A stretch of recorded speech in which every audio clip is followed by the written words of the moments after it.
Good afternoon, everyone. This afternoon, Lisa and I will be presenting Bridging the Gap. And Lisa and I come from the Learning Technologies team from Center for Learning and Teaching. Mark is our director. Today we will be sharing our experience using Mahara at AUT with you, and we'll welcome any feedback throughout our presentation. Thanks, Lisa. Okay, right. So, Is that one? Go. It's that one first, yeah. Right. So we have been using Mahara for 10 years now.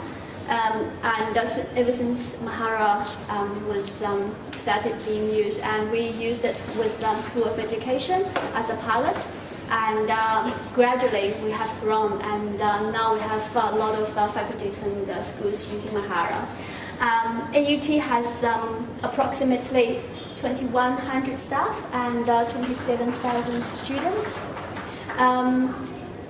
We just want to show you some graphs on how over the years our usage of Mahara has grown. So back in 2013, the number of students were using Mahara, it's 11,500 students, and now we have, in 2017, we have 21,500 students using Mahara. The number of students, of course, if you look at the number of students we have currently, the 21,500 includes any student who have graduated. So we believe that students create Mahara pages, and they should belong to the students. So we have this policy to continue support students use Mahara after their graduation, and we'll talk about more a little bit later. Yeah. Number of logins within a week. The number of logins we have in 2014 is 514, and now we have over 1,100 logins within a week. Of course, it depends on when we get the data. This is more of peak time when the semester is all going and the students are using the system. Okay, right. Number of pages. So in 2014, we have 30,000 pages created in Mahara, and now we have over 71,000 pages in Mahara.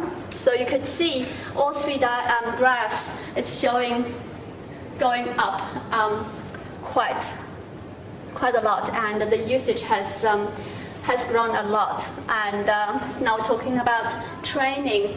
Comparing the numbers back in 2016, last year, and this year. Last year we had a total of 41 sessions run for the students, and that's just over 900 students that we run sessions for on Mahara. This year, just for the 2 months that we have started this university, we have already run 32, and the number has already exceeded compared to last year. And I think this morning when Jamie was doing the presentation, I was thinking, well, we are actually doing a lot of hand-holding with the lecture. And I think at this stage, this is how it is working for us. Okay, right. Next. Yes? Face-to-face sessions with students? Absolutely. Yes, so the sessions we run for students on behalf of lecturers. We do try to get the lecturers to run the sessions, but they still feel they feel more confident if we do it. Right, who are we training? So in 2016, we had 7 faculties and schools using them, and in 2017, we have 8 disciplines using Mahara, and 2 on its way. Hopefully, soon they will take up as well. Midwifery, hospitality, education, and tourism continues to use Mahara. Midwifery has started to have graduating students this year, so they are covering all three years now. podiatry has been using it extensively.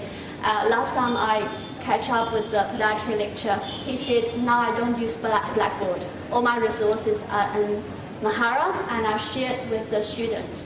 When the students go into the clinic, they load up their Mahara pages, and when they talk to the patients, that's what they do. They go onto Mahara page, look for resource to confirm certain information with the patients. So that's pretty positive to see. With business, this year we have a big increase of usage, and we have got employability officers to come on board to run a session on CVs. We have nursing come on board all 3 years to use Mahara. That's over around 400 students. Language. Do we have? Yes, language school. And this time we had a lot more numbers this time.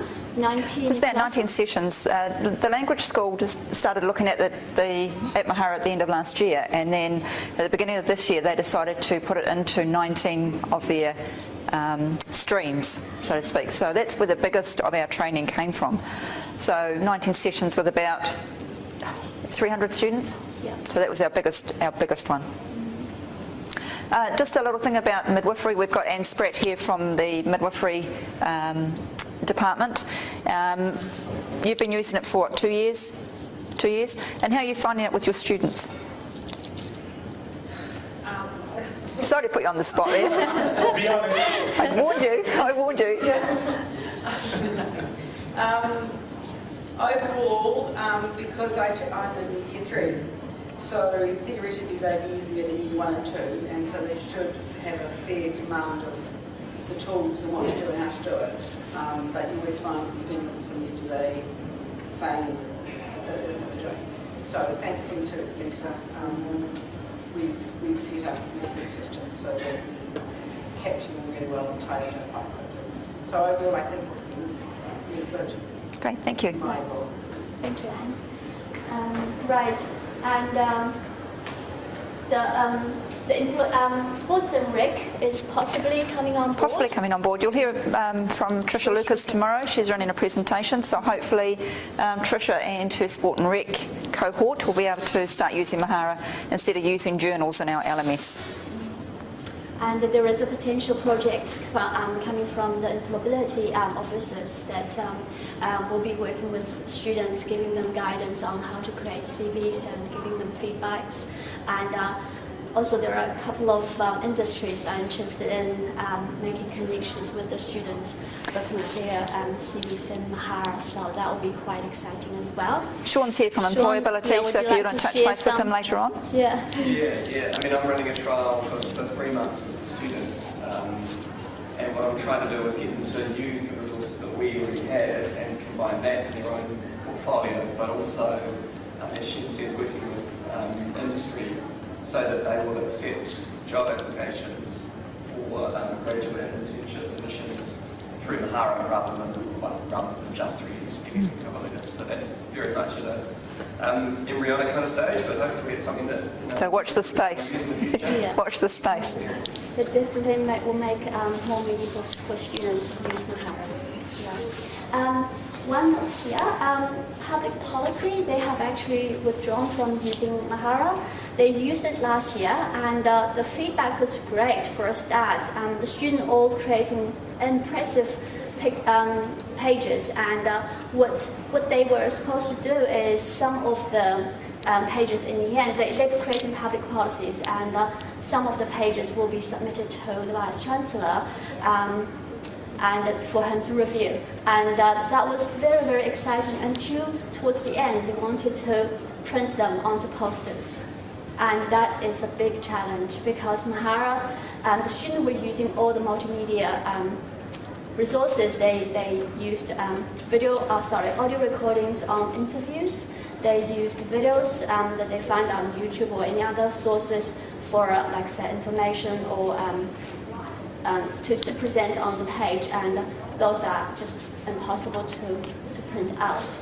So yeah, they withdraw from the use of Mahara. That probably will get us thinking, what does that mean? And I think Lisa will talk a little bit more on with the big uptake, what are we doing? Okay, thanks, Chen. So, as Chen said, we're part of the learning technology team. We have a staff of 5 in our team, and we're part of a bigger team of 20. We do have one of our other trainers down the back, Noel, and there's 4 of us in our team that actually do the training. So this year has actually been quite a bit of a stretch with the amount of sessions that we've had and the amount of students that we've had. How were we going to keep our staff happy was one thing, and also how were we going to deliver the quality of training that was required of us, keep the students happy, keep the lecturers happy, but keep us stress-free and keep mark off our back sort of thing. So yes, we needed help. Okay, so the number of sessions had increased, which meant more students. Majority of lecturers weren't confident enough and were reluctant to take on the training, as Chen said. Some of them weren't confident, some of them sort of said, you know, any questions, go ask somebody else, you know, go ask maybe a peer or go and ask the learning technology team. And again, more interest in developing the CV area. And there was more and more departments seeing the potential of Mahara and wanting to use it maybe as an assessment tool or for other things. So how could our team cope with this demand? What if students needed follow-up after we ran the sessions, after all these sessions that we ran? How could we make it more meaningful and authentic for the students and give them the support that they needed? Sorry, this is just our role at Centre for Learning and Teaching. We support lecturers, so supporting students are not really within what our capability is. So we needed someone somewhere to support the student after we have run all the sessions. And the lecturers also wanted to have something that was more than the norm of creating a page. They wanted to get creative with their students. They wanted to have it about their lifelong learning at AUT and use it more authentically. They wanted to push the boundaries of Mahara and make it more of an educational tool and part of the everyday life for students and get them used to all that sort of stuff. So it was like, how are we going to do this? We'll keep us stress-free. Many a grey hair, wasn't it, Chen? Many a grey hair. The hair colour came out a few times. Okay, so very quickly we had discussions about how we're going to bridge the gap between supporting the students and the lecturers and to keep them happy and making sure that this was an easy follow-through and an easy journey for our students. We looked at other services around AUT that supported students, and we decided that we'd actually approach the learning advisors in our library to see if they could help us, because they were doing part of the student support for other bits and pieces. So we spoke to one of the learning advisors in this area, a gentleman called Mark Bassett, and asked him if he could come on board and perhaps do some of the training with us and see where he could, or his department could, support the students with this journey. So he came and ran some of our sessions for us, stood beside us for the first few just to get a feel of it, and now most of the students that are having problems or have got queries seem to be directed into the right area. So not only do they talk about the Mahara pages, it's also a good opportunity for the learning advisors to say, what else are you having problems with? Okay, are you having problems writing with essays or anything that students needed help with? They're getting better support, which is good, but I think as the increase goes on and on and on, we need to look at more people and more places, student support around AUT that can help us with this journey for them. Do you want to say anything there?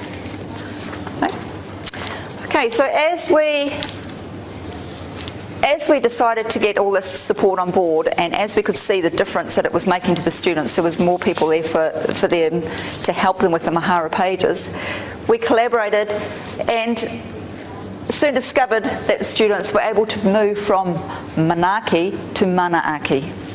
Now, Monarchy is a step in the welcoming and the caring for the students to empowering them for what they can do. Making them feel safe, making them feel cared for, making sure that they knew that we were there for them. To Manaaki, the learning becomes more authentic. Students were able to take responsibility for their learning, which was a big difference. Please excuse me if I pronounce it wrong. So where do we go to from here now that we've got the student support on board? Okay, so what other student support did we need? Okay, and where else were we going to be able to bridge the gap? So what we're actually going to be doing is we're going to be looking at student mentors for each of the departments and just see if they can, or students that are very familiar with how Mahara works. See if we can get some student mentors on and get them trained up so that there's more support there for the students. What we'd like to do is also get into the international Mahara communities and see how they're supporting their students. We're going to run more show and tells for the lecturers to try and get that confidence with them so that they're happy to support their students, and also they're the subject matter experts. It's better that they talk to the students to see how assessments are going. We're going to be testing newer versions. See if there's any new features that we can pass on to the student mentors, the Learning Support Centre and the lecturers to see if there's anything else that they could use while they're taking their students on their journey. We're also going to have a look at this thing called Smart Evidence, which has only just come out with Mahara just recently. We've explored it a little bit, but we really need to sit down and have a look and see where it might help our students.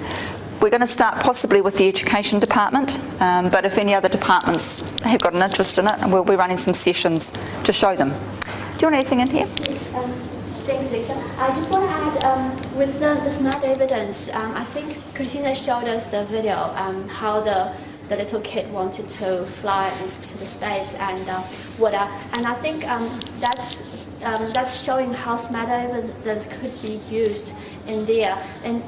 In that students set up their goal, and then there is a framework on top of what they develop, and they can align what they can achieve, their experience, their proof of capability, aligned with what is required. So that's that's something really exciting to explore. So has anybody had a look at Smart Evidence lately? Stephen, have you looked at it? And any thoughts? I think it looks really good, and I think what it'll do is it'll take away the need for some really clumsy multi-page templates that people have made up. And then the students, like I had some inquiries, almost as we speak today, of students that have managed to delete bits of the templates and wanting to know how to get it back, or where do they and I think Smart Evidence will take a lot of that pain away. It'll be there, it'll be able to be tagged. If a student deletes something, they haven't deleted the evidence framework because it sits under the page, it's not on the page itself. There will be all sorts of pain points that get smoothed over with Smart Evidence. So Anne, maybe we might look at this further down the track for your students, possibly year 3. Yeah, so we'll get your department in a demonstration on that. Another point that Chen was talking about with podiatry, we do have students that have graduated and are taking their Mahara pages. We've given them access to the Mahara pages, and they're using that when they go outside of AUT to help them with their learning, with their clinics that they go to, not inside AUT. So we've had a couple of students. So we've got one student that has allowed us to show off her pages. So if anybody would like to have a look at that later on, we're happy to show you that. So bridging the gap is bridging the gap between the students, the lecturers, and other student support that we can actually bring on board for the students. So that's where that's come from. Probably. Have we got any questions? Student mentors for the departments, are those people mentoring the students in the department or the lecturers in the department? Could be a bit of both, Stephen. Could be a bit of both. It's mainly the students, student or peer mentors or student mentors. Yeah. And have you got people that have got to the point where the lecturers, for example, are confident enough to do the sort of introductory stuff themselves? It depends on the lecture. We do have lecturers took on and just went and did his own thing, and he that's one of the lecturers, Massimo. He will be coming to join us later on in the afternoon to present, and he was really confident. He was into the technology. He knows that his view is the student learning the technology should be embedded, and the student need to not only, the technology not only should save effort and time for lectures and all. It's more important that students are facing this new world and they need to learn how to, what to deal with to face this new world. And so he has took on and used Mahara for a number of since 2014, and he can just go out and deliver it, while other lectures for the number of years that they have used, they're still not confident to use. So it depends on the lecture, and we do a lot of hand provide holding. hand holding, if We do needed. provide videos over and over again, and we do provide documentation, but there are still some lecturers that like us being beside them, so they feel confident that we know what we're talking about, but they still don't want to take on that role. Some of them think that it's not part of, probably a wrong way to say this, not part of their role, but they're too busy to do it. Yeah. We're in that position as well, and I'm just sort of trying to think about ways to move them, Move them out forward. of that sort of Stephen, come and do another session with me, to Stephen, I think I can do this on my own.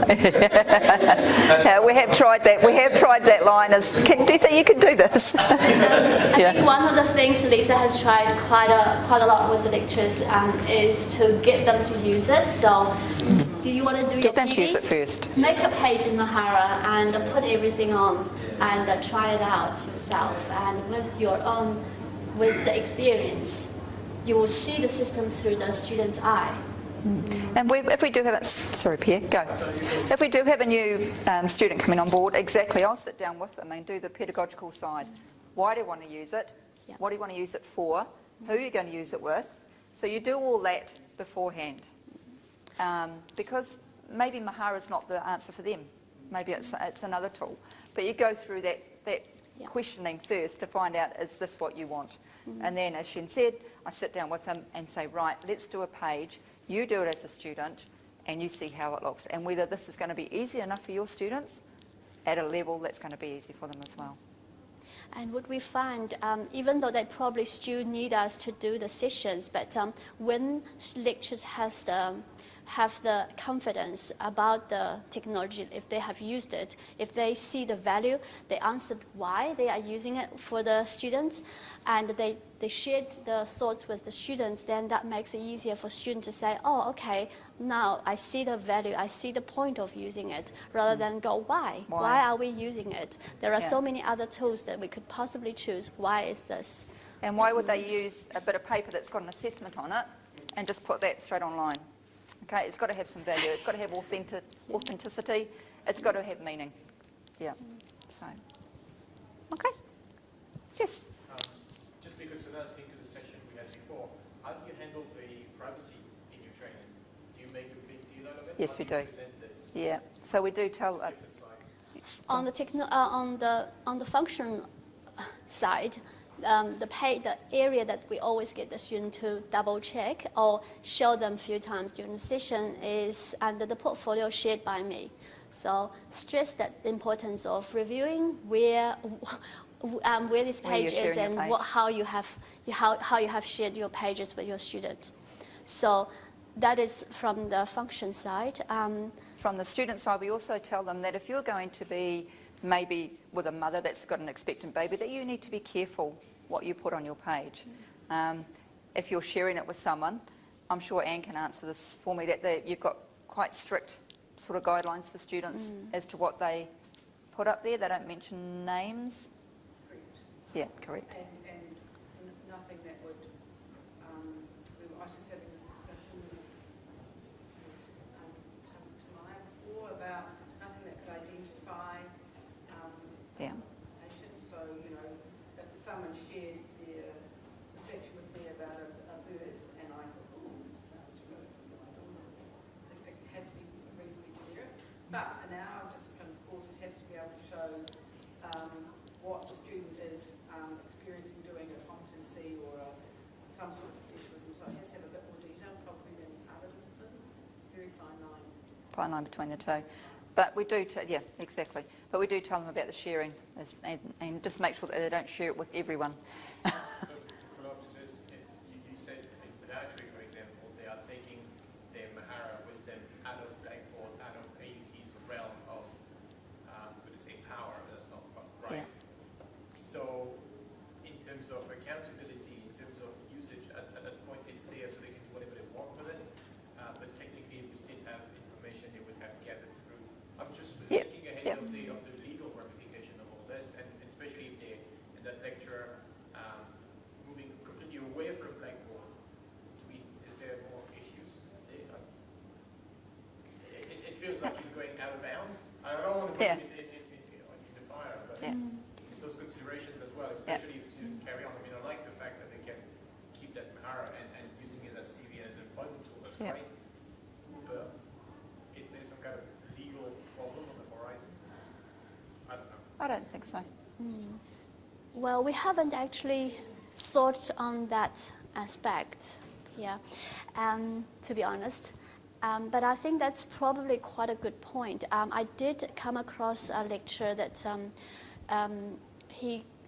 at least the pages that created for the assessment in his paper, he locked them and he never released them back to the student because he considers this is part of his teaching, and that needs to be kept without student going changing and adding other stuff and then share with other people.